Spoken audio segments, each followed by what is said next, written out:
San Francisco, nearly 2 weeks after the death of a counter-protester at a white supremacist rally in Charlottesville, Virginia. Activists in California and Tennessee are gearing up against right-wing and conservative groups in their own hometowns. Rallies that are being billed by some as right-wing or white supremacist are being planned for San Francisco, Berkeley and Knoxville, Tennessee. Though the California organizers say that's not what they are. Joey Gibson, organizer of Patriot Prayer's Freedom Rally San Francisco, said his group has been unfairly bunched in with racist groups like Unite the Right, the group behind the Charlottesville rallies. He maintains that his group is a moderate one, despite being called out by the Southern Poverty Law Center, which monitors hate groups. California Senator Dianne Feinstein and Minority Leader Representative Nancy Pelosi, Democrat California Pelosi called the Freedom Rally a white supremacist rally.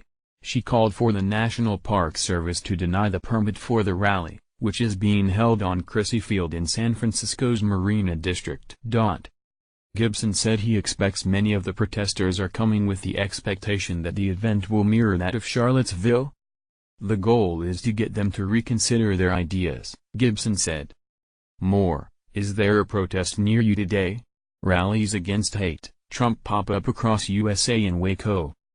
Though Patriot Prayer has held Trump rallies before, Gibson said it's moving away from politics and working towards bringing together moderates and getting rid of political extremists. The more that I've learned, the more I've realized that there's a fake narrative going on right now. This narrative is that everyone on the left is a communist or hates free speech. What I'm starting to learn is the left has just stayed silent and allowed the crazies to be the loudest, he said. At the rally, extremists will have no place, he added, pointing out that he warned the coiner of the term alt-right, Richard Spencer, that he would not be welcome at the event. The rally event page reads, "No Nazis, Communists, KKK, Antifa, White Supremacist, i.e. or white nationalists." Not everyone in San Francisco is convinced of Gibson's change of heart. This organization has a history of extreme right-wing rallies in which white nationalists are definitely involved and also a history of violent confrontations, said Scott Weiner, the California state senator for San Francisco.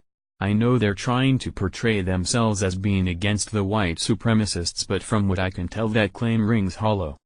While Weiner said he was very much a supporter of the First Amendment and people's right to say things even if I disagree with them, but given what happened in Charlottesville, we're very concerned that this rally could turn violent and could put people in San Francisco at risk.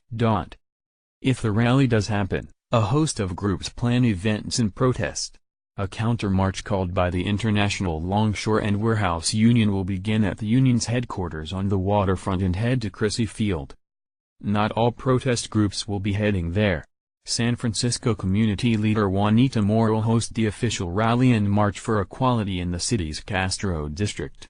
The event, which will kick off in Harvey Milk Plaza, is designed for protesters who don't want to head out to the park, Moore said.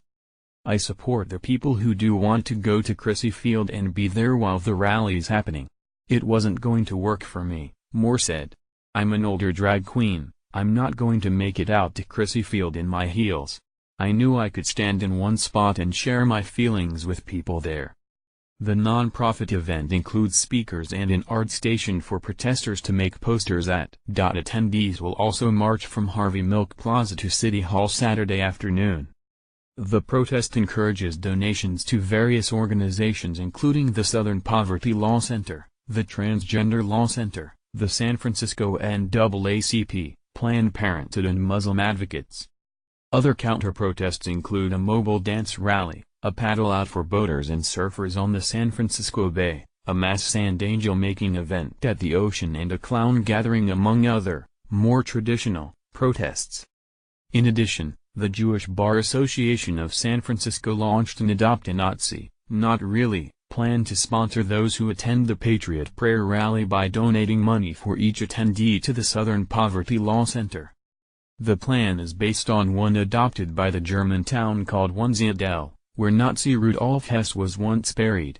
Frustrated by an annual neo-Nazi march held there, the town began sponsoring each neo-Nazi marcher in what it termed an involuntary walkathon.